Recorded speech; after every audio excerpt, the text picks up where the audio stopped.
السلام علیکم ورحمۃ اللہ وبرکاتہ۔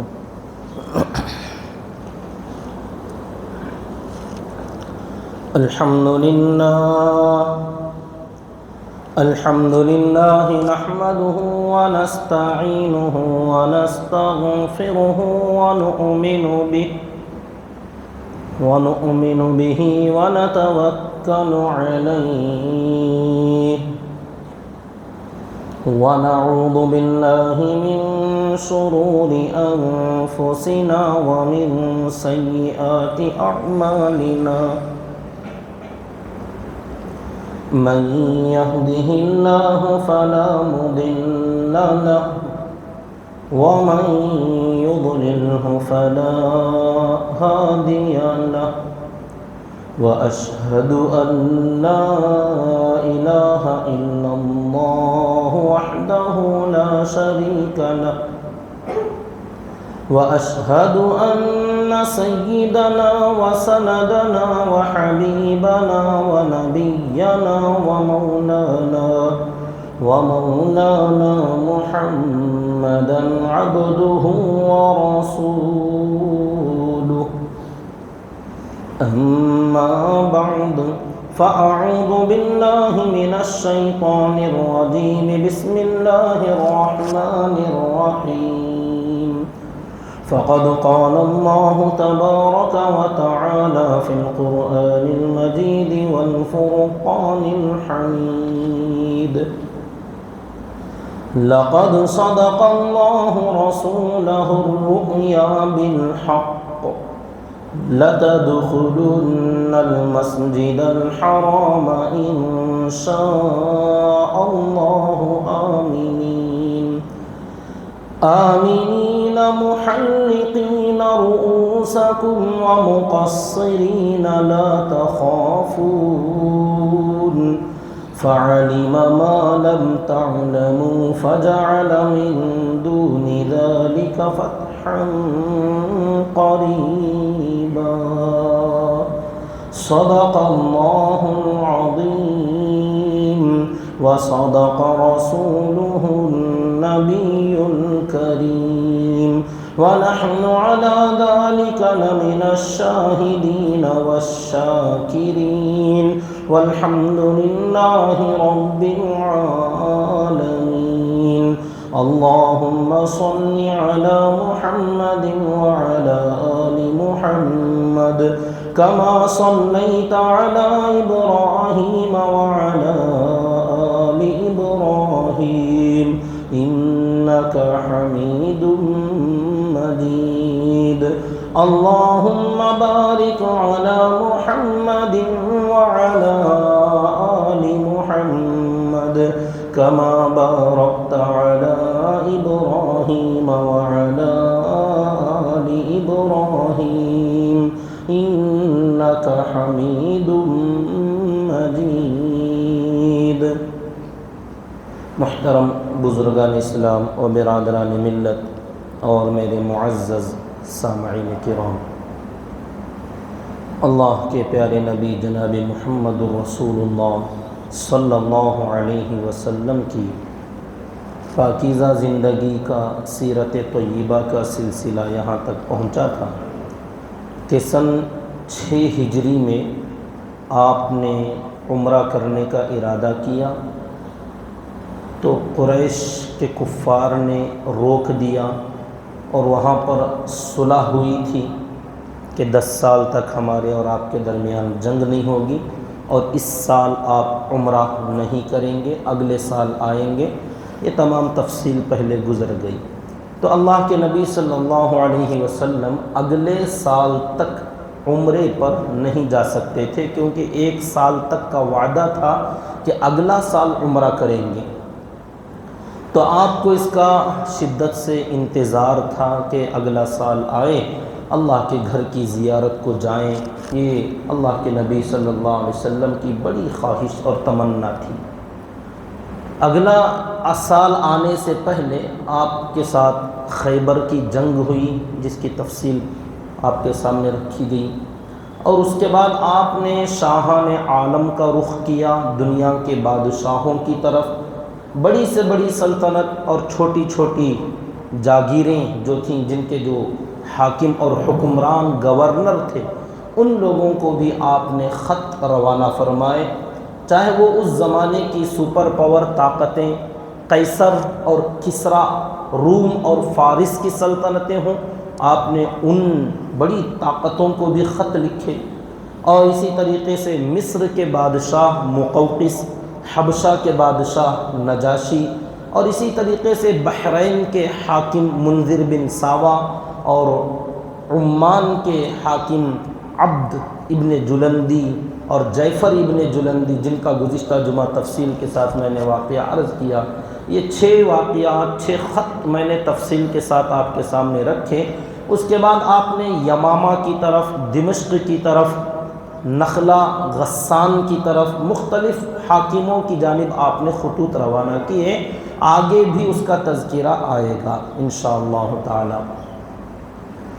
اس دوران آپ صلی اللہ علیہ وسلم چھوٹی چھوٹی جماعتیں مختلف قبیلوں کی طرف، جب کبھی کسی دوسرے قبائل کی طرف کچھ سرکشیاں ہوتیں، وہ لوگ ظلم و ستم کرنے لگتے یا چھیڑ چھاڑ کرتے، تو ان لوگوں کی ہدایت کے لیے یا ان کی سرکوبی کے لیے، ان کو کچھ سبق سکھانے کے لیے آپ مختلف جماعتیں روانہ کرتے، چھوٹی چھوٹی ٹکڑیاں جس میں 150 افراد، 200 300، اس طریقے سے مختلف صحابہ کرام کی ذمہ داریوں میں، سرپرستیوں میں آپ نے ان جماعتوں کو روانہ کیا، جن کو سریہ کہا جاتا ہے۔ سریہ، اس کی جماعت سرایا، تو یہ بہت سارے سرایا ہیں جو آپ نے روانہ کیے، جس جنگ میں، جس مقابلے میں اللہ کے نبی صلی اللہ علیہ وسلم خود نہیں گئے، صحابہ کو بھیجا اپنی موجودگی میں، تو اس جنگ کو عربی میں سریہ کہتے ہیں۔ اور جس جنگ میں آپ خود تشریف لے گئے، چاہے وہ مقابلہ ہوا ہو یا نہ ہوا ہو، آپ خود اس سفر میں موجود تھے، تو اس کو غزوہ کہتے ہیں۔ تو ایسے غزوات بہت مختصر ہیں، 10-11 غزوات کا نام آتا ہے۔ سریے بہت الگ طریقے سے اس کی لسٹ ملتی ہے، کم و بیش، کچھ کم زیادہ۔ بہرحال 1 سال کے عرصے میں یہ بڑی ایک غزوہ ہوا، ایک جنگ ہوئی بڑی، غزوہ خیبر، اور بہت سارے سریے آپ صلی اللہ علیہ وسلم نے روانہ کیے، جماعتیں، اور بادشاہوں سے کانٹیکٹ اور تعلق کرنے کے لیے آپ نے قاصدوں اور اپنے پیغام بروں کو بھیجا خط لکھ کر۔ تو یہ 3 طرح کے کام آپ کے 1 سال کے عرصے میں ہوتے رہے، جس کے بہت سارے نتائج نکل کر سامنے آئے، اور خاص کر غزوہ خیبر کے اندر بہت زیادہ مال اور دولت، زمینیں، جائیدادیں، باغ اور سونا چاندی کے انبار اللہ تعالیٰ نے حضرات صحابہ کو عنایت فرمایا، جس کو اللہ تعالیٰ نے خود فتح قریب کہا کہ بہت بڑی فتح تم لوگوں کو عن قریب ملنے والی ہے۔ وہ غزوہ خیبر کی فتح تھی، تو جس کی وجہ سے حضرات صحابہ کرام رضی اللہ تعالی عنہم، جو مکہ سے ہجرت کر کے آنے کے بعد بڑی ہی غربت، افلاس، تنگ دستی، مجبوری، فاقہ کشی کی زندگی گزار رہے تھے، خیبر کے بعد میں، اس صلح حدیبیہ کے بعد میں حالات ایک دم بدلنے لگے۔ حضرات صحابہ کرام رضی اللہ تعالی عنہم کے جن واقعات کو لوگ پڑھتے ہیں اور جس کے اندر یہ تذکرہ ملتا ہے کہ کھانے کو کھانا نہیں تھا، پیٹ پر پتھر باندھتے تھے، صحابہ نے اپنے پیٹ پر ایک ایک پتھر باندھا، اللہ کے نبی سے شکایت کی تو آپ نے اپنا کرتا اٹھا کر دکھایا، 2 پتھر بندھے ہوئے تھے۔ امہات المؤمنین، اللہ کے نبی صلی اللہ علیہ وسلم کی ازواج مطہرات کے گھروں میں 1-1 2-2 چاند دیکھنے کی نوبت آ جاتی، یعنی 1-1 2-2 مہینے گزر جاتے، گھر میں چولہا جلنے کا نمبر نہیں آتا تھا، یعنی کھانے کی کوئی چیز ہوتی نہیں تھی، پکایا ہی نہیں جاتا تھا۔ تعجب ہوتا ہوگا، شاگردوں کو بھی تعجب ہوا، تو انہوں نے پوچھا پھر گزارا کیسے ہوتا تھا؟ تو کہتے تھے کھجور اور پانی، کھجور کھا لیا اور پانی پی لیا، بس کوئی روٹی گوشت وغیرہ پکانے کا موقع ہی نہیں آتا تھا، اتنی فراوانی نہیں تھی۔ تو یہ تمام جو قصے ہیں، جو مہمان آتے تھے تو مہمان کو کھلانے کے لیے میزبان کے پاس کچھ نہ ہوتا تو وہ ہیلے بہانے کرتے تھے، مہمان کو لے جاتے تھے اور خود بھوکے سو جاتے، بچوں کو بھوکے سلا دیتے، مہمان کو کھلا دیتے، ایک آدمی کے کھانے کے بقدر کھانا ہوتا تھا۔ تو یہ جو تمام واقعات ہیں، غربت، افلاس، تنگ دستی، مجبوری، پریشانی، فاقہ کشیوں کی جو ہم واقعات پڑھتے ہیں، یہ واقعات شروع زمانے کے ہیں، شروع دور تھا۔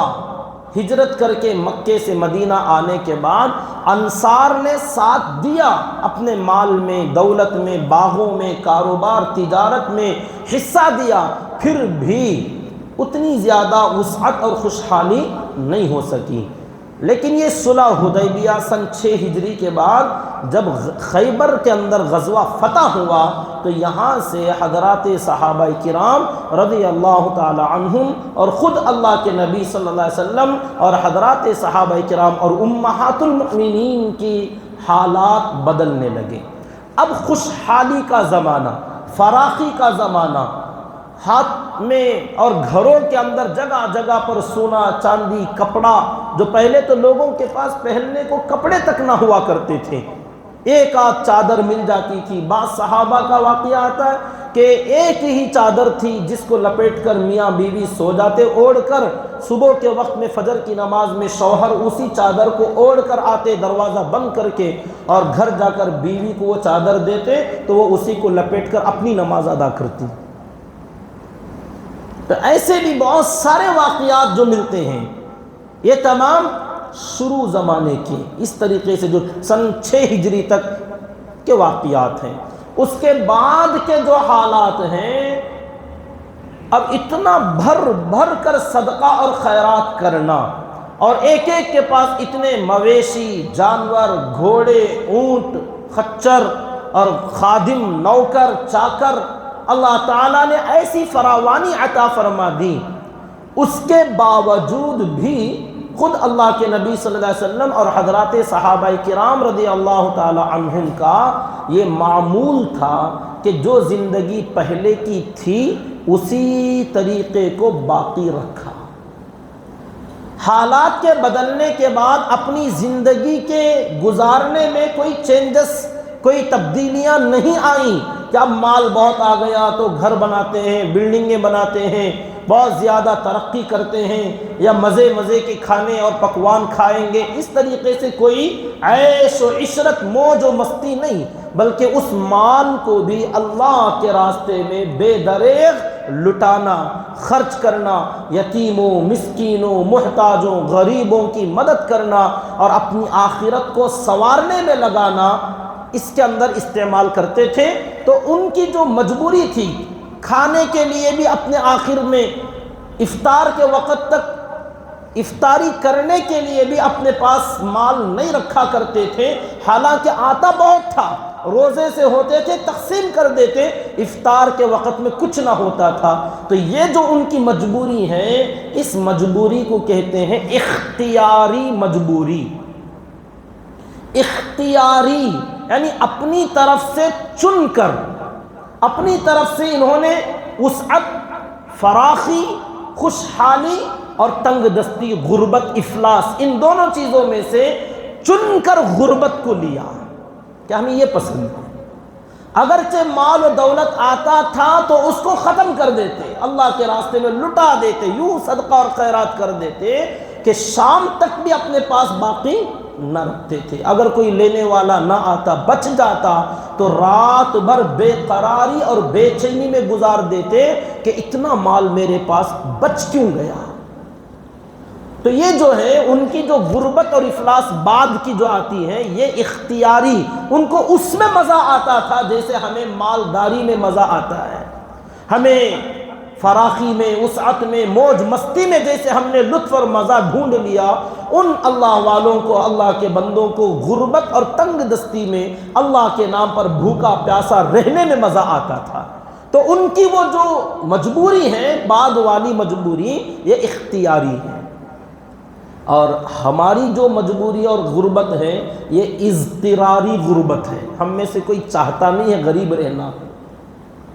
بھائی اللہ تعالیٰ نے جو ہے بائی چانس ہم لوگوں کو بنا دیا ہے اس طریقے سے، تو ہم جیسے ہیں اس میں ہیں، ورنہ تو ہم پسند اگر کرنے پر آئیں، ہمیں اختیار اگر دیا جائے، چوز کرنے کو کہا جائے کہ یہ دو ہیں اس میں سے کیا لوگے، ہم میں سے ہر بندہ وسعت، فراخی، خوشحالی، مالداری، عیش و عشرت کو پسند کرے گا، جیسے ان حضرات نے مال و دولت آنے کے باوجود غربت کو پسند کیا.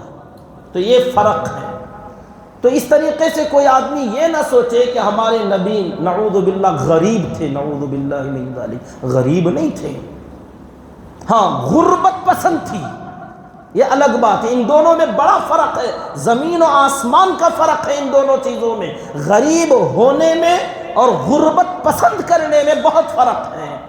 اللہ کے نبی صلی اللہ علیہ وسلم نے خود ایک مرتبہ اما عائشہ رضی اللہ تعالی عنہا سے فرمایا کہ عائشہ تم مسکینوں غریبوں سے محبت کیا کرو، ان کے ساتھ اٹھنا بیٹھنا رکھا کرو اور انہی کے ساتھ رہنا، کیونکہ کل قیامت کے دن میں تمہیں غریبوں ہی کے ساتھ ملوں گا.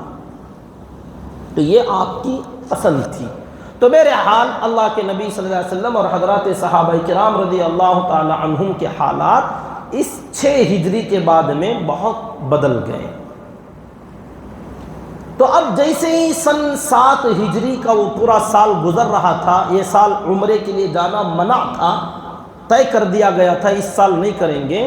تو سن 7 ہجری کا جیسے ہی ذی قعدہ کا مہینہ آیا، اس کے ختم ہوتے ہی آپ صلی اللہ علیہ وسلم، کیونکہ اگلا سال پچھلا سال جو گزرا تھا سن 6 ہجری کا ذی قعدہ ہی میں آپ عمرے کے لیے گئے تھے، تو ایک سال کے لیے روک تھی. تو اگلا سال سن 7 ہجری کا ذی قعدہ کا مہینہ جو 11واں مہینہ تھا اسلامی مہینوں کے حساب سے، اس میں آپ فوراً عمرے کی نیت سے تیار ہوئے. شدت سے انتظار تھا.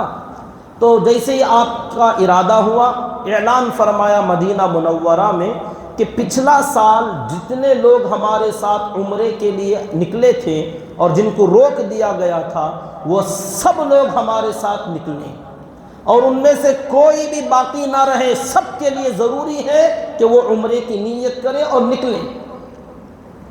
تمام لوگ جو گزشتہ سال آئے تھے سب تیار ہوئے، سوائے ان لوگوں کے جو موجود نہیں تھے، یا تو شہید ہو گئے تھے، 1 سال کا عرصہ تھا، انتقال کر گئے تھے، شہادت ہو گئی تھی مختلف سریوں کے اندر، غزوات کے اندر.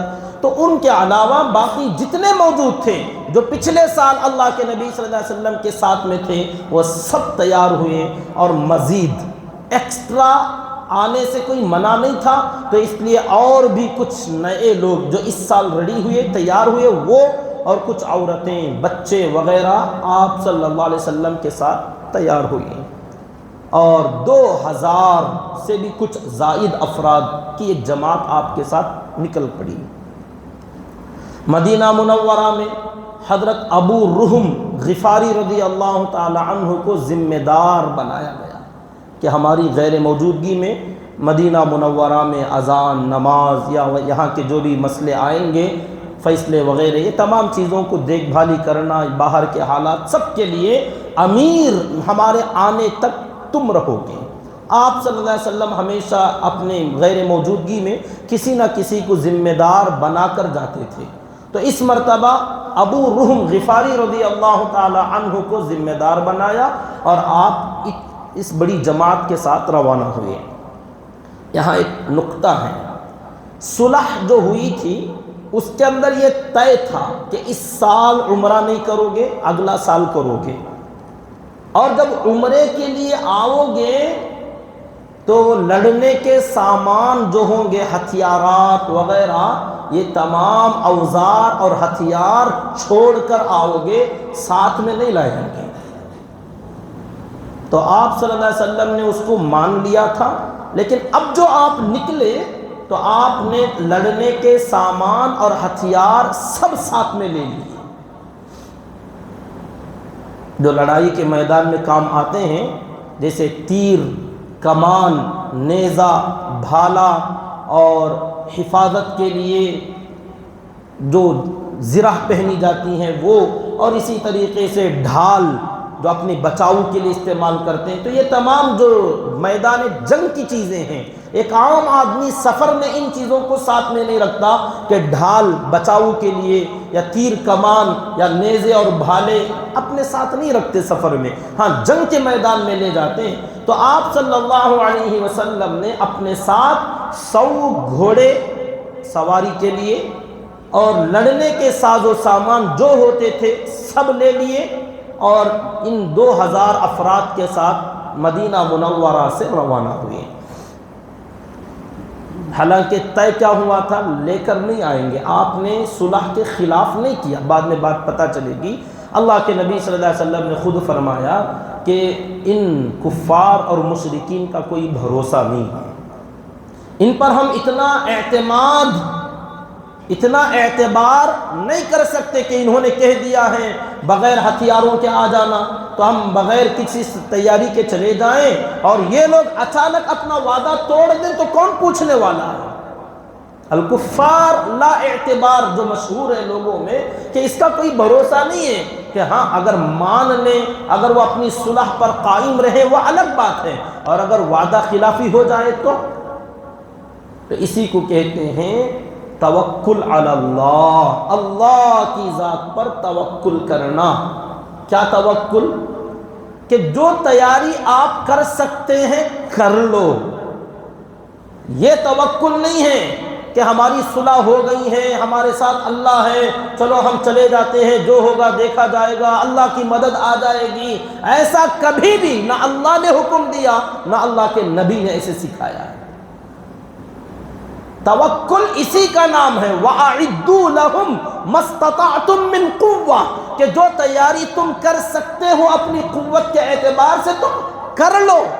اس کے بعد بھی اپنے اس ساز و سامان پر زیادہ ٹیک اور بھروسہ مت کرو کہ بہت کچھ موجود ہے تو ہم جیت جائیں گے، ہم بچ جائیں گے. نہیں، اللہ کی مدد جب تک شامل حال نہیں ہوگی تمہارا کچھ نہیں ہوگا. تو اللہ کی مدد کے بغیر آدمی کا نہ اس کی حفاظت ہوتی ہے نہ اس کی فتح ہوتی ہے. ہاں ساز و سامان یہ اللہ کا حکم ہے، تیاری کرو، اپنے ساتھ لے لو، کہ زاد راہ سفر کا توشہ اپنے ساتھ میں رکھ لو. ہو سکتا ہے سفر کا توشہ پیسہ وغیرہ آپ نے سفر میں جانے کے لیے لے لیا ہے، توکل ہے یہ کہ تم نے لے لیا، راستے میں خرچ کرنے کے بقدر پیسہ جمع کر لیا، اپنے پاس رکھ کر نکل کھڑے ہو. اب اللہ پر بھروسہ کرو کہ اگر اللہ کی مدد ہوئی تو اس پیسے سے میرا کام بن جائے گا، میری ضرورت کی چیزیں اس سے خریدی جا سکتی ہیں، اور یہ پیسہ میرے کام آ سکتا ہے. اور اگر مدد نہ ہوئی تو درمیان میں یہ گم بھی ہو سکتا ہے، چوری بھی ہو سکتا ہے. ضروری نہیں کہ اس مال سے ہماری ضرورت پوری ہو جائے گی. بہرحال اللہ کے نبی صلی اللہ علیہ وسلم نے پوری تیاری کے ساتھ مدینہ منورہ سے روانہ ہوئے، اور ذوالحلیفہ ایک جگہ ہے مدینہ منورہ کے باہر، وہاں جا کر آپ نے پڑاؤ ڈالا، اور وہاں پر آپ نے احرام باندھا عمرے کا. اور اس عمرے کا نام ہے عمرۃ القضاء، عمرہ قضا، کہ یہ وہ عمرہ ہے جس عمرے کی قضا کی گئی تھی. اب یہ عمرہ قضا بھی ہے، عمرہ قضیہ بھی اس کو کہتے ہیں. اس کی وجہ کیا تھی کہ اس عمرے کو عمرہ قضا کیوں کہا گیا؟ ایک تو بہت مشہور یہی ہے کہ پچھلا سال جو عمرہ آپ کرنے کے لیے گئے تھے وہ پورا نہیں ہوا، واپس آ گئے تھے، تو اس کی قضا کرنے کے لیے آپ تشریف لے گئے. لیکن یہاں ایک سوال یہ ہوتا ہے کہ قضا جو کی جاتی ہے وہ فرض کی یا واجب کی جاتی ہے؟ جو عبادت فرض ہو، جیسے 5 نمازیں اور واجب الوتر، یہ واجب نماز ہے، تو جو عبادت بندے پر فرض اور واجب ہو وہ اگر کسی وجہ سے ادا نہ کر سکا تو اس عبادت کو جو وقت گزرنے کے بعد کیا جاتا ہے اس کو قضا کہتے ہیں. اور قضا سنت نفل عبادت کی نہیں ہوتی کہ جو سنتیں ہماری چھوٹ گئیں، چاہے وہ فجر کی ہی ہوں، ظہر کی ہوں، مغرب کی کوئی بھی ہوں، نفلیں بندے نے نہیں پڑھا ہے تو اس کی قضا نہیں ہوتی، قضا جو ہوگی وہ فرض اور واجب کی ہوتی ہے۔ تو عمرہ فرض تو نہیں ہے، عمرہ کرنا فرض نہیں ہے، ہاں حج کرنا جس بندے کے پاس طاقت ہو اس بندے پر حج کرنا فرض ہے۔ عمرہ اگر کوئی بندہ وہاں تک چلا گیا، حدود حرم کے اندر داخل ہو گیا تو وہاں جانے کے بعد عمرہ کرنا ضروری ہوتا ہے، یہاں ان علاقوں میں رہنے والے بندے پر عمرہ کوئی فرض نہیں ہے۔ تو پھر اس کی قضا کیسے؟ جو بھی نفل یا سنت عبادتیں ہیں اس کے اندر ایک بہترین مسئلہ آپ یاد رکھیں، سنت، نفل، مستحب جو عبادتیں ہیں کہ جو پڑھو تو ثواب مل جائے گا، کرو تو نیکی ہے، نہیں کرو تو کوئی گناہ کی بات نہیں۔ تو ایسی جو عبادتیں ہیں یہ شروع کرنے تک سنت سنت ہے، نفل نفل ہے، مستحب مستحب ہے۔ جب بندے نے شروع کر دیا تو شروع کرنے کے بعد وہ عبادت فرض میں کنورٹ ہو جاتی ہے۔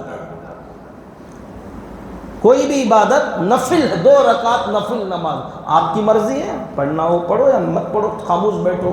اب ایک بندے نے نیت کر لی 2 رکعت نفل نماز اللہ کے واسطے پڑھتا، رکعت باندھ لیا، اب خیال آتا ہے یار نفل ہی تو ہے، پڑھوں یا نہ پڑھوں کیا فرق پڑتا ہے، توڑ دوں؟ اب نہیں توڑ سکتے آپ، اب پورا کرنا ضروری ہوگا۔ اگر وضو ٹوٹ جائے درمیان میں، کوئی بندہ سوچے نفل ہی تو ہے چلو کیا وضو بناتے ہیں کیا پڑھتے ہیں، نہیں، پڑھنا پڑے گا آپ کو، اس کی قضا ضروری ہو جائے گی کیونکہ شروع کرنے کے بعد وہ عبادت فرض ہو جاتی ہے۔ کسی بندے نے روزہ رکھ لیا نفل، مہمان آ گئے، توڑنا چاہیں توڑ سکتے ہیں آپ مہمان کی خاطرداری میں، مگر بعد میں اس روزے کی قضا کرنا پڑے گا۔ شروع کرنے سے پہلے ضروری نہیں تھا، شروع کرنے کے بعد انجام تک پہنچانا، اسے آخر تک لے جانا بندے پر ضروری ہو جائے گا، کیونکہ اس بندے نے ایک غیر ضروری کام کو اپنے اوپر ضروری قرار دے لیا۔ جیسے کوئی بندہ منت کر لے، منت کرنا کوئی ضروری نہیں، کوئی بندہ ایسے ہی ارادہ کر لے کہ میں اللہ کے نام پر 10 آدمیوں کو کھانا کھلاؤں گا، میرا فلاں کام ہو جائے تو میں ایک جانور قربانی دوں گا، یا کوئی بھی کام نیک کام کروں گا، اتنے رکعت نماز پڑھوں گا، اتنے روزے رکھوں گا۔ آپ کے اوپر ضروری نہیں تھا، آپ نے اپنی طرف سے کہہ کر بول کر لازم کر لیا، تو اب یہ عبادت آپ پر فرض ہو جائے گی۔ تو ایسے ہی پچھلا سال عمرہ کرنے کے لیے احرام باندھ لیا تھا، اب احرام باندھنا یہ عمرہ کرنے کی نیت ہے اور اس کی شروعات ہے، لبیک پڑھ دیا تو عمرے کی نیت پکی ہو گئی، اب اس کو پورا ہر حال میں کرنا پڑے گا۔ احرام باندھنا اور اس کے بعد اپنی زبان سے تلبیہ لبیک اللہم لبیک جو حاجی پڑھتے ہیں، اگر یہ پورا پڑھ لیا احرام باندھنے کے بعد تو اس پر اب عمرہ پورا کرنا فرض ہو جائے گا۔ تو اس لیے سن 7 ہجری میں جو عمرہ کیا گیا یہ پہلا عمرہ تھا، اللہ کے نبی صلی اللہ علیہ وسلم نے زندگی میں جو عمرے آپ نے کیے اس میں سے پہلا عمرہ تھا، جس کو عمرہ قضا کہا جاتا ہے۔ تو ذوالحلیفہ مقام پر پہنچ کر آپ نے احرام باندھا، صحابہ کرام نے بھی احرام باندھا، اور آپ نے اپنے ساتھ قربانی کرنا کوئی ضروری نہیں، لیکن جب اللہ کے راستے میں جاتے ہیں حج اور عمرے کے لیے تو اللہ کے نام پر جانور قربان کرنا اپنی طرف سے بندہ جتنا کرنا چاہے کرے۔ اللہ کے نبی صلی اللہ علیہ وسلم نے اس عمرے میں اپنے ساتھ، ایک روایت میں آتا ہے 60 اونٹوں کو لے لیا تھا، 60، ایک روایت میں 70، ایک روایت میں 80 اونٹ آپ نے عمرے میں جانور ذبح کرنے کے لیے لے لیے۔ تو آپ اندازہ لگائیے اللہ کے نبی صلی اللہ علیہ وسلم کے پاس مال کتنا تھا، 60، 70، 80 اونٹ صرف اللہ کے نام پر ذبح کرنے کے لیے آپ نے لے لیے۔ 60 کی روایت زیادہ مجھے صحیح لگتی کیونکہ اس وقت میں اللہ کے نبی صلی اللہ علیہ وسلم کی عمر بھی 60 سال ہی کی تھی، 60 سال کی عمر تھی آپ کی اس واقعے کے وقت میں، جب آپ پہلی مرتبہ عمرے کے لیے تشریف لے جا رہے ہیں، تو آپ نے اپنی عمر کے اعتبار سے ہر سال کے بدلے میں ایک قربانی کے حساب سے 60 اونٹ آپ نے اپنے ساتھ لیے۔ حضرت ناجیہ ابن جندب اسلمی رضی اللہ تعالی عنہ کو ان اونٹوں کی نگرانی پر مقرر کیا کہ ان کی دیکھ بھالی، ان کو لے کر آنا، ہانکنا، ان کو لے کر چلنا، یہ تمہاری ذمہ داری۔ تو اتنے سارے اونٹ لے کر اللہ کے نبی صلی اللہ علیہ وسلم روانہ ہوئے۔ جو لوگ دینداروں کو، دین کی خدمت کرنے والوں کو، علماء کو، بزرگوں کو غربت کے جو مثالیں دیتے ہیں، ان کے لیے ہماری طرف سے ایک مثال ہے، ایک دلیل ہے اللہ کے نبی صلی اللہ علیہ وسلم کی زندگی کی، کہ ایک زمانہ وہ بھی تھا جب آپ کے اوپر حالات تھے، ایک زمانہ یہ بھی ہے کہ آپ نے اللہ کے نام پر ایک تو عمرہ کیا اور عمرے میں 60 اونٹ آپ نے قربان کیے، تو اس کی قیمت کا اندازہ لگائیے 60 اونٹوں کی ویلیو کیا لگتی ہوگی، کتنے لاکھ روپیوں کے بقدر قیمت ہوتی ہوگی، اور اللہ کے نبی صلی اللہ علیہ وسلم اللہ کے راستے میں قربان کرنے کے لیے لے کے جا رہے ہیں۔ روانہ ہوئے، مکہ مکرمہ کے قریب پہنچ کر مکہ مکرمہ سے 8-10 میل کے باہر مقام یاجج یا یاجج، بہرحال جو بھی ہے، اس جگہ پر آپ نے پڑاؤ ڈالا، اور وہاں پر اپنے وہ جو لڑنے والے گھوڑے تھے میدان جنگ میں استعمال کرنے کے، ان گھوڑوں کو اور جتنا لڑنے کے اوزار اور ہتھیار تھے، ان تمام چیزوں کو آپ نے وہاں رکھوا دیا باہر، کہ اندر نہیں لے جائیں گے۔ صلح میں طے ہوا تھا یہ کہ تم ساتھ میں لے کر نہیں آؤ گے تو باہر تک تو لا لیے، اندر لے کر نہیں جائیں گے۔ اب وعدے کے خلاف تو نہیں ہوا نا، برابر وعدہ جو ہوا تھا، صلح میں جو طے ہوا تھا، اسی کے مطابق آپ نے عمل کیا کہ بھئی اپنی حفاظت، اپنی سیفٹی کے لیے ساتھ میں لا تو لیا، لیکن مکہ مکرمہ سے 8-10 میل کے باہر فاصلے پر آپ نے سارا مال وہاں رکھوا دیا، اور اس کی نگرانی اور اس کی حفاظت کے لیے 200 صحابہ کو طے کیا۔ 200 لوگ اس پورے سامان کی حفاظت اور نگرانی کے لیے یہاں رہیں گے، اور ان کا امیر اور ان کا ذمہ دار حضرت اوس بن خولہ انصاری رضی اللہ تعالی عنہ کو ذمہ دار بنایا کہ اس کی نگرانی تم کرتے رہو گے۔ 200 لوگ وہاں رک گئے مقام یاجج یا مقام یاجج میں۔ وہاں سے آپ صلی اللہ علیہ وسلم آگے نکلے، تو اب صحابہ کرام اور خود اللہ کے نبی صلی اللہ علیہ وسلم کے پاس جو مسافر کا ہتھیار ہوتا ہے وہ اپنے ساتھ میں تھا۔ مسافر آدمی عام طور پر پہلے اپنے ساتھ میں ایک تلوار رکھا کرتا تھا، اتنی تو اجازت ہر بندے کو تھی۔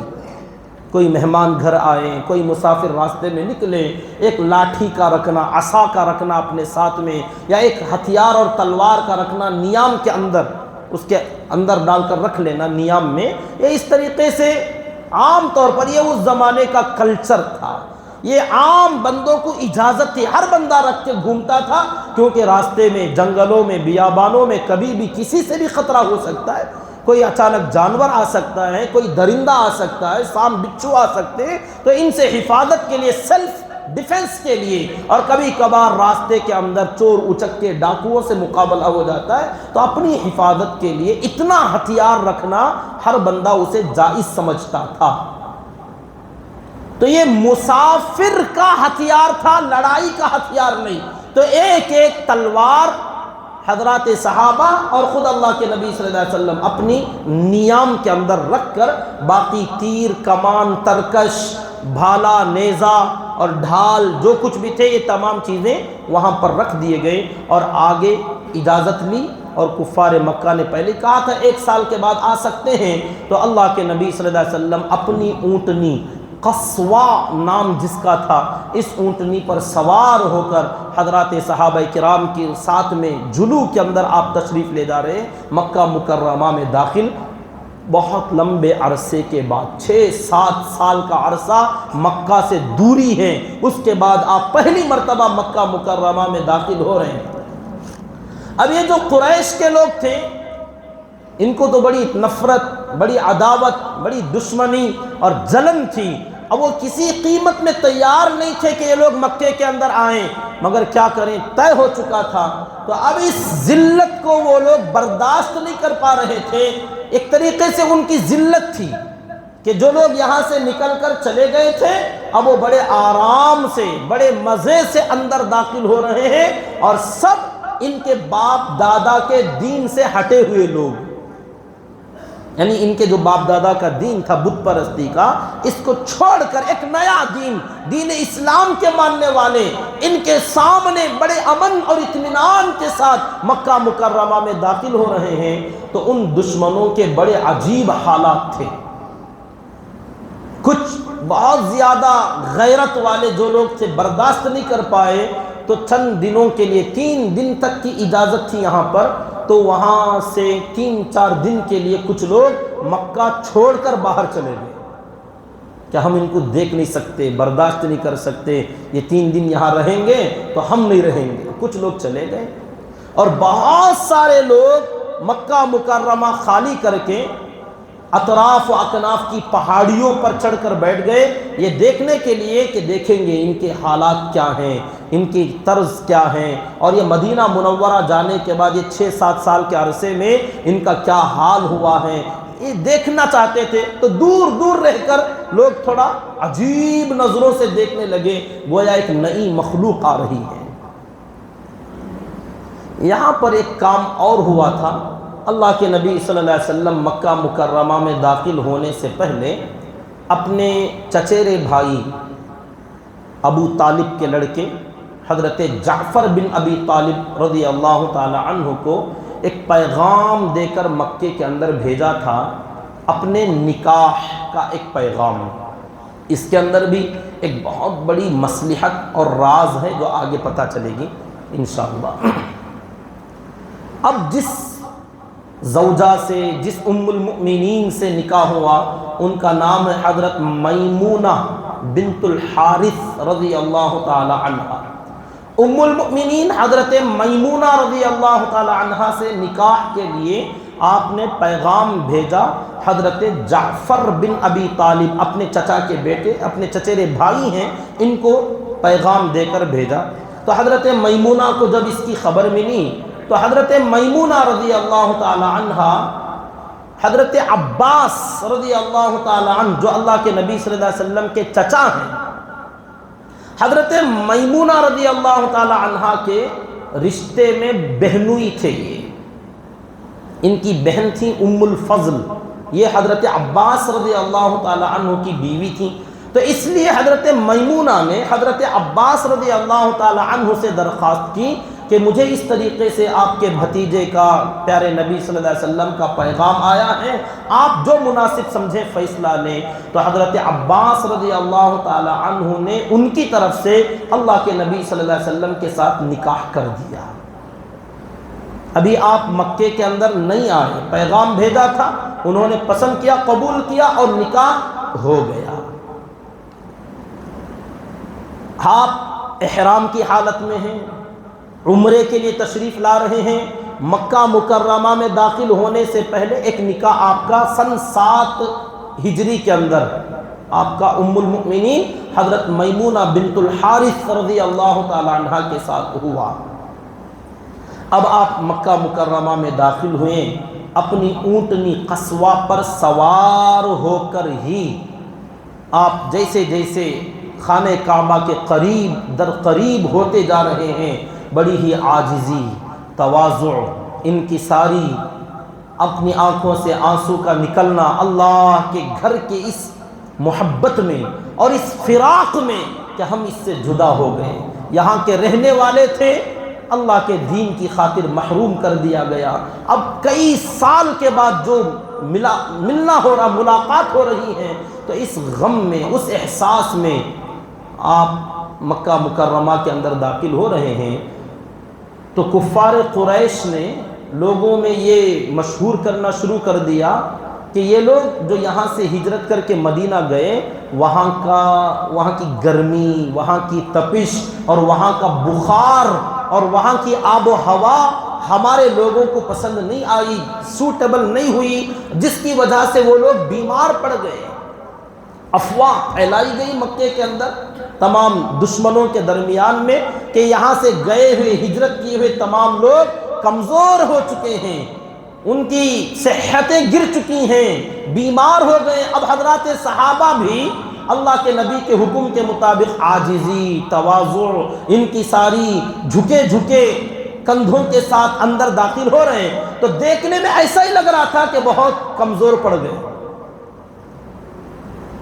اب اللہ کے نبی صلی اللہ علیہ وسلم کو اس بات کا احساس ہوا کہ اس طریقے سے بات پھیلائی جا رہی ہیں، اور خبر بھی پہنچی، آپ کو لوگوں نے سنایا کہ لوگ ہمارے بارے میں اس طریقے سے کہہ رہے ہیں، تو آپ صلی اللہ علیہ وسلم نے حضرات صحابہ کو حکم دیا کہ تم اس عمرے کے اندر اب جو پہلی مرتبہ خانہ کعبہ کا طواف کرو گے تو اس کے اندر دو کام کرنا۔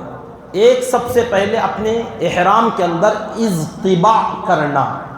یہ حج اور عمرے کے الفاظ ہیں، جب کوئی بندہ جائے گا، اللہ کرے سب کی توفیق دے، تو اس کے اندر یہ الفاظ آپ کو سننے ملیں گے۔ اضطباع احرام کی ایک کیفیت ہے کہ جو چادر اوپر ڈالتے ہیں، احرام میں مرد کے لیے صرف دو کپڑے ہوتے ہیں، جیسے کفن کے کپڑے، اس طریقے سے بغیر سلا ہوا دو چادریں سفید، ایک لنگی کی طرح باندھ لیا جاتا ہے، اس کو بھی سلا نہیں جائے گا، دوسرا اوپر شال کی طرح اوڑھ لیا جائے گا، اتنا ہی احرام ہے، سر پر کوئی ٹوپی وغیرہ، اور یہ چادر بھی سر پر نہیں آئے گی۔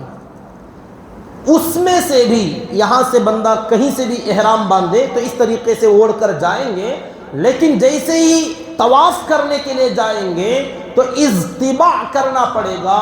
وہ یہ کہ اپنی چادر جو دونوں کندھوں پر ہے، داہنے کندھے کے نیچے سے، بغل میں سے نکال کر یہ داہنا مونڈا آدمی کو کھلا رکھنا پڑے گا۔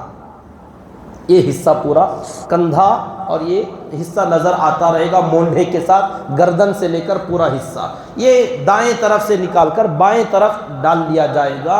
اسے کہتے ہیں عربی میں اضطباع کرنا۔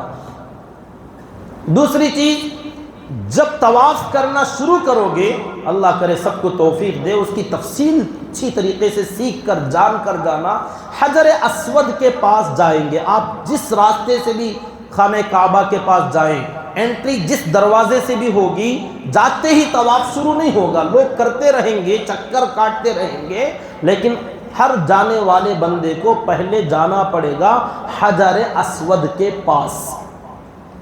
اس کا نشان لائٹ، ہری کلر کے رنگ کے لائٹ جلتے رہتے ہیں، وہاں جانے تک بندوں کو پتہ چل جائے گا کہ حجر اسود کے پاس جاتے ہی طواف کرنے والے سب رکتے ہیں، رک کر پھر آگے بڑھتے ہیں، تو یہ رکنا اشارہ ہے کہ یہاں حجر اسود ہے۔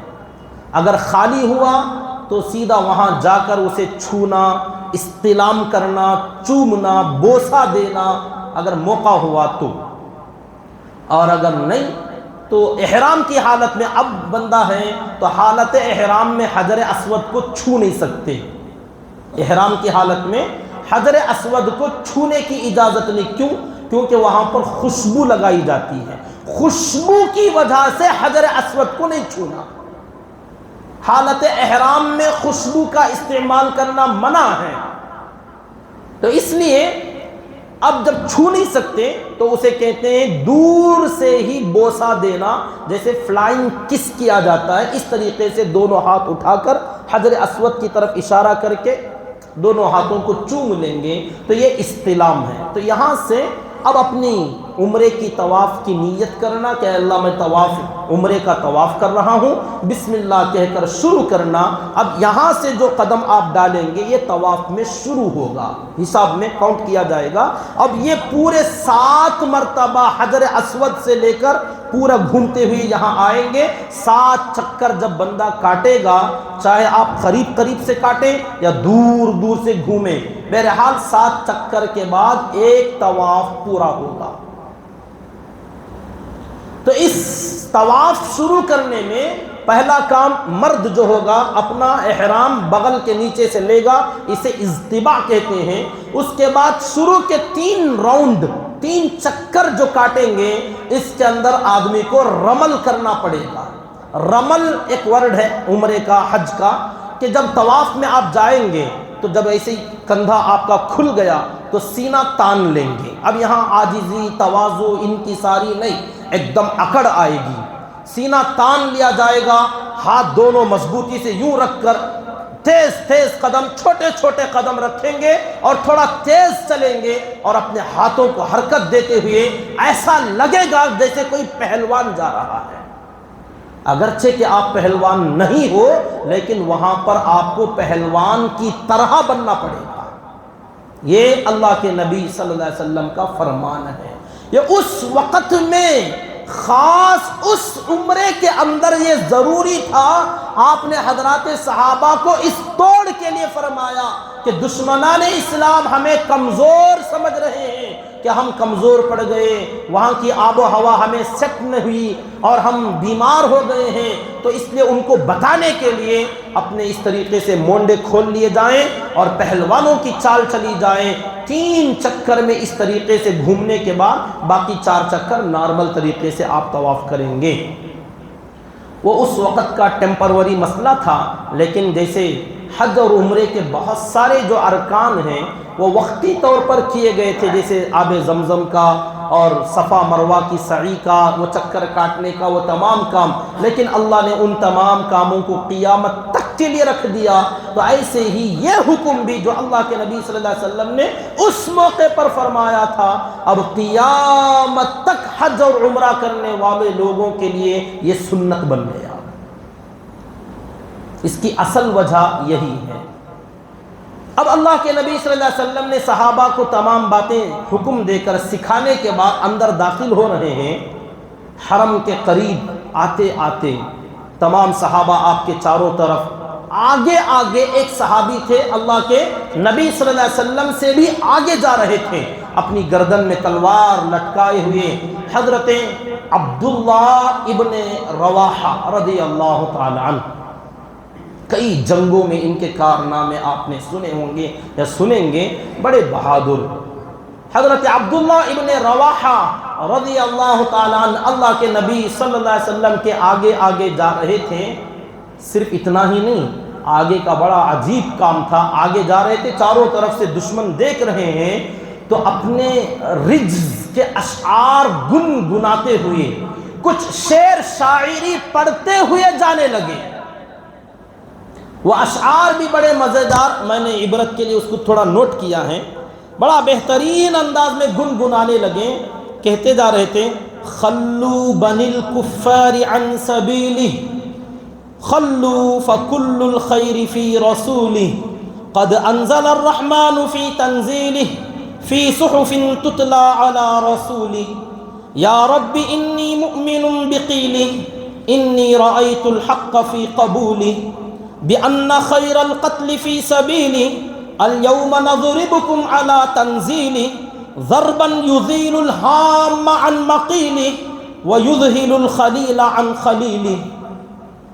ہم نے تو معنی بھی نہیں سمجھا، مطلب بھی نہیں سمجھا، لیکن کچھ لگتا ہے کہ ہے کچھ زوردار، اثردار. اور وہ اس موقع پر جب سچویشن ایسی ہو، چاروں طرف سے دشمن دیکھ رہے ہیں اور یہ پہلی مرتبہ اندر داخل ہو رہے ہیں، تو کیا کہہ رہے ہوں گے؟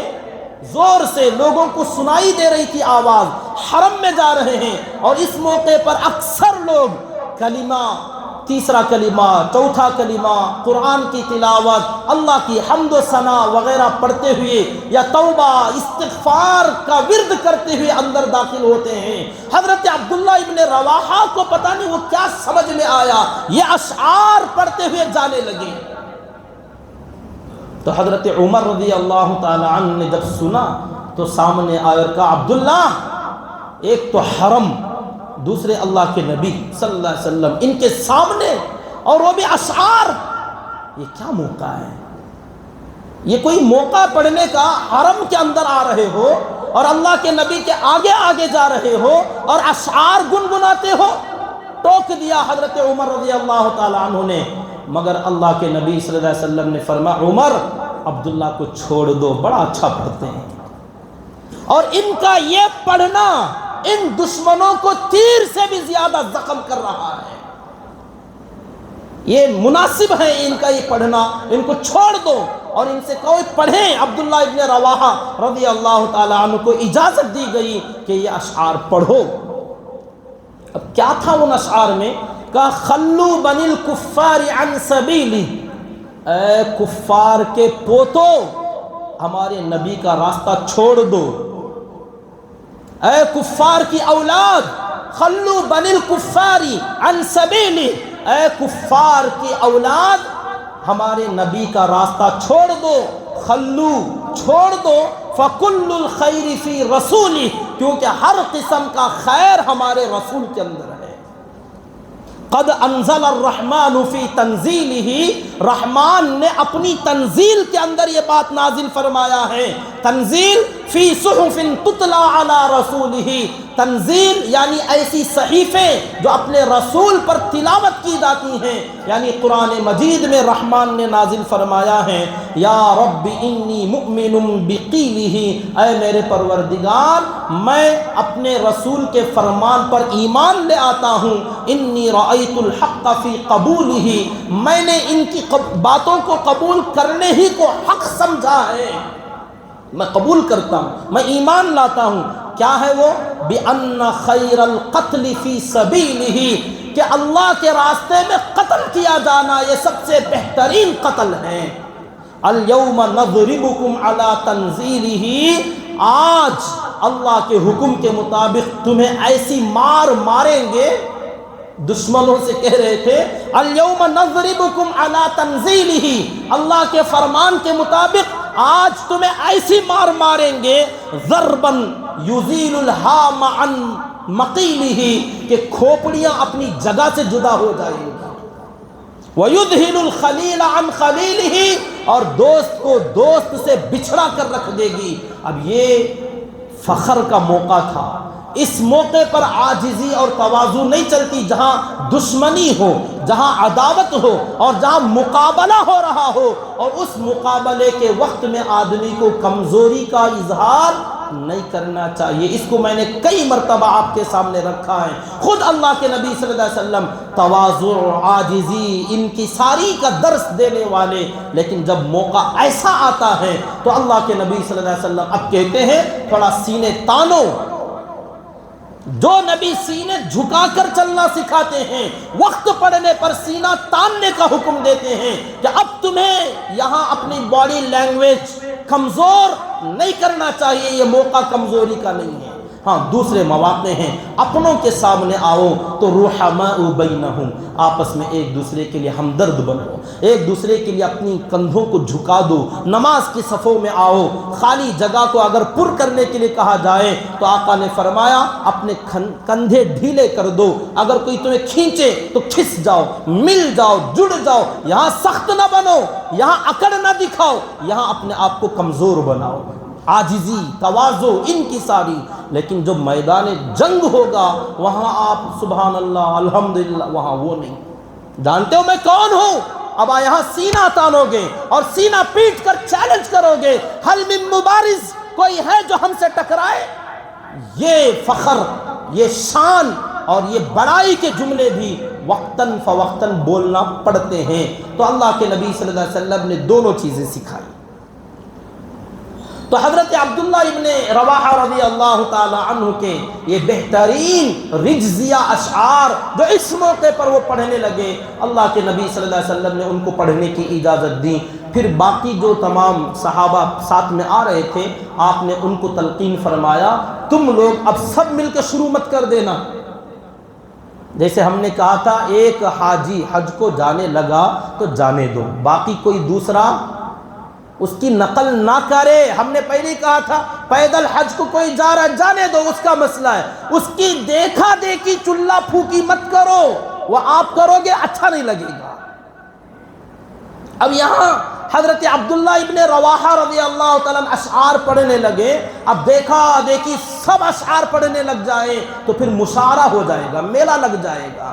آپ نے تمام صحابہ سے مخاطب ہو کر فرمایا تم یہ کہو لا الہ الا اللہ وحدہ انجز وعدہ ونصر عبدہ وہزم الاحزاب وحدہ، اب یہ بھی کچھ رجز کی طرح وزن ایسا فٹ بیٹھتا ہے کہ تم بھی جوش کے ساتھ پڑھ سکتے ہو، مگر یہ شعر شاعری نہیں، اللہ کی حمد و ثنا ہے۔ لا الہ الا اللہ، کوئی معبود نہیں سوائے اللہ کے، وحدہ، جو کہ اکیلا ہے، انجز وعدہ، اس اللہ نے اپنا وعدہ پورا کر دیا۔ کون سا وعدہ؟ جو اللہ نے قرآن میں فرمایا، اپنے رسول کو اللہ تعالیٰ نے عمرہ کرایا، لقد صدق اللہ، کہ اللہ تعالیٰ نے سچ فرمایا کہ آپ عمرے کے لیے تشریف لا رہے ہیں اور آپ احرام باندھ رہے ہیں، حلق کروا رہے ہیں، حرم کے اندر داخل ہو رہے ہیں، آمینین محلقین رؤوسکم ومقصرین، جو فرمایا تھا انجز وعدہ، اللہ تعالیٰ نے اپنا وعدہ آج پورا فرمایا۔ ونصر عبدہ، اور اللہ نے اپنے بندے اللہ کے رسول کی مدد فرمائی۔ وہزم الاحزاب وحدہ، اور تمام دشمنوں کے لشکروں کو ایک اکیلے اللہ نے ہرا دیا۔ تم یہ پڑھو۔ تو تمام صحابہ کو یہ کلمہ تلقین کیا، اور حضرت عبداللہ ابن رواحہ کو اجازت دے دی کہ جو تم پڑھ رہے ہو پڑھتے رہو۔ اب مطاف کا جو علاقہ ہے جہاں طواف کیا جاتا ہے، خانہ کعبہ کے قریب آئے، حجر اسود کے پاس آنے کے بعد آپ صلی اللہ علیہ وسلم اس موقع پر بھی اپنی اونٹنی پر سوار تھے۔ یہ جو ذبح کے لیے 60 یا 70 یا 80 اونٹ جو لائے تھے، مروہ پہاڑی کے پاس آپ نے وہاں روکنے کے لیے کہا، تمام جانور یہاں مروہ پہاڑی کے پاس روک دو، اور اس کے بعد آپ حجر اسود کے پاس آ کر اپنی لاٹھی سے اشارہ کیا حجر اسود کی طرف، اور اس لاٹھی کو چوما، کیونکہ ہم نے کہا تھا استلام کرنا، بوسہ دینا، حجر اسود کو پیار کرنا۔ یہ حجر اسود جو کہ جنت سے آیا ہوا ایک پتھر ہے، اللہ کے نبی صلی اللہ علیہ وسلم نے فرمایا دنیا میں یوں سمجھو جیسے وہ اللہ کا ہاتھ ہے۔ اس کو چومنا گویا اللہ کے ہاتھ کو بوسہ دینا، گویا مطلب امیجن کرو، سوچو اس طریقے سے کہ اللہ کا ہاتھ ہے، ملاقات ہم کر رہے ہیں اور اللہ کے ہاتھ کو چوم رہے ہیں۔ یہ حدیث پاک میں موجود ہے۔ جو بندہ اس کو چومے گا اس کے سارے گناہ پتھر چوس لیتا ہے، اور بندہ ایک دم پاک اور صاف ہو جاتا ہے، ایسے جیسے اپنی پیدائش کے دن کسی قسم کے عیب اور گناہ سے پاک اور صاف تھا۔ کَیَوْمٍ وَلَدَتْهُ أُمُّهُ، اس طریقے سے بندہ ایک دم پاک اور صاف ہو جاتا ہے۔ تو آپ نے اپنی اونٹنی قصوہ پر بیٹھے بیٹھے لاٹھی اور اپنے عصا سے اشارہ کیا، اس کو بوسہ دیا، اور یہاں سے آپ نے طواف کرنا شروع کیا۔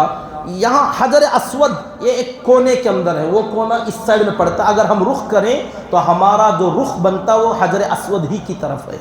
وہاں سے یہ پورا ایک دیوار ہے، اس کے حجر اسود کے بعد دروازہ ہے خانہ کعبہ کا، اس کے بعد وہ پورا علاقہ، اسی کے سامنے مقام ابراہیم ہے۔ اس کے آگے آپ جاؤ گے تو وہاں سے خانہ کعبہ کا جو حصہ باہر نکال دیا گیا تھا وہ حصہ موجود ہے، جس کی باؤنڈری لگائی گئی ہے کہ یہ خانہ کعبہ کے اندر کا حصہ تھا، مگر اس کو پیسہ کم ہونے کی وجہ سے باہر کر دیا گیا، جسے حطیم کہتے ہیں۔ یہ اس دوسرے کونے سے تیسرے کونے تک کا حصہ ہے۔ اس کونے میں حجر اسود، یہاں سے یہاں تک جاؤ، درمیان میں دروازہ مقام ابراہیم، اور اس کونے سے اس کونے تک حتیم کا حصہ، پھر اس کونے سے چوتھے کونے تک اگر آپ آؤ گے تو اسے رکن یمانی کہتے ہیں۔ رکن یمانی کا حصہ بھی بڑا بابرکت ہے، اور اسے بھی چومنے کا حدیث میں ملتا ہے۔ تو رکن یمانی تک یہ 3 کونے، حجر اسود سے لے کر رکن عراقی، رکن شامی، رکن یمانی، یہ 3 کونوں کے نام ہیں، اور جس کونے میں حجر اسود ہے اسے حجر اسود کہا جاتا ہے۔ تو ان 3 کونوں کے اندر آپ جائیں گے، سبحان اللہ، الحمدللہ، لا الہ الا اللہ، واللہ اکبر، ولا حول ولا قوت الا باللہ العلی العظیم، جو تسبیح آپ پڑھنا چاہیں۔ چوتھا کلمہ لا الہ الا اللہ وحدہ لا شریک لہ، لہ الملک و لہ الحمد، یحیی و یمیت وہو علی کل شیء قدیر، جو مرضی آپ کی پڑھنا چاہیں پڑھتے ہوئے آپ جا سکتے ہیں۔ مگر رکن یمانی کے پاس جائیں گے تو رکن یمانی سے حجر اسود تک جب آپ آؤ گے تو یہاں آپ کو پڑھنا پڑے گا ربنا آتنا فی الدنیا حسنہ وفی الآخرۃ حسنہ وقنا عذاب النار۔ یہ بہترین دعا ہے، اس پورے حصے کے اندر یہ دعا کا ورد کرنا ہوگا۔ جو بندہ یہاں دعا پڑھے گا اس کی دعا پر 70,000 فرشتے آمین کہتے ہیں۔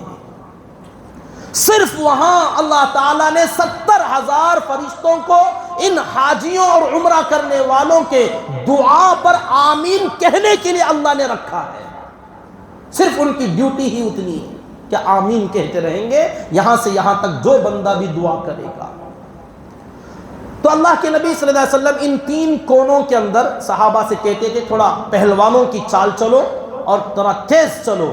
جیسے ہی رکن یمانی کے پاس آتے تو حجر اسود تک آپ فرماتے بس آہستہ آرام سے آؤ، کیونکہ کفار مکہ اس طرف یوں بیٹھے ہوئے تھے، اس طرف کے علاقے میں نہیں تھے، کفار نظر نہیں آ رہے تھے، تو اس لیے آپ نے فرمایا تھک جاتے ہو، سستی آ جاتی ہے، اس لیے تھوڑا دھیمی چال چلو، آرام سے چلو۔ لیکن جیسے ہی حجر اسود کے پاس آؤ گے وہ لوگ دیکھیں گے تو پھر پہلوانوں کی چال چلو۔